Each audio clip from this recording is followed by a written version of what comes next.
Welcome to Mad Love. We sat down with artist and graphic designer Joanna Frank. When did you first kind of begin your creative career? That was probably when I got my first job as a graphic designer. So the studio I worked at was called Debaser, and what they primarily did was artwork for music.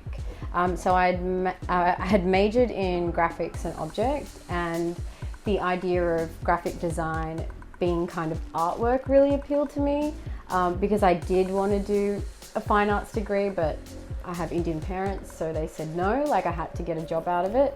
How long into being a designer did you start to think, I think I want to kind of do my own thing?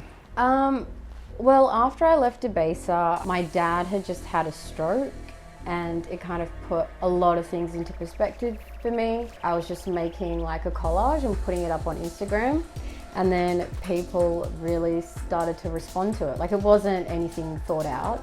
Do you think that your relationship with being an artist has changed in a couple of years, or it's kind of stayed the same? I think it's changed. I think I was very naive, like kind of just had a list of things to do and I just wanted to do it. I think I can now like understand like what being a graphic designer is and what being an artist is, and like what these two things entail like separately. You were kind of saying like when you got out of uni, you were kind of expected to get a job.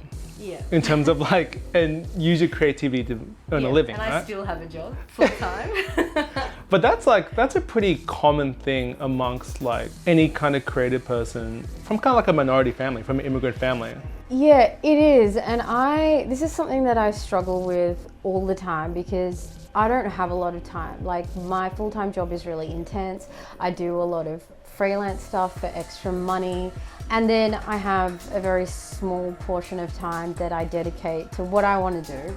You end up putting a lot of pressure on yourself to like create this bit of work that should be amazing, and that usually doesn't happen, and then I get a bit depressed and then I don't want to do it, and then I'll try again. You know, it's not really that feasible. Like, I don't know, I just want someone to hand me a bunch of money.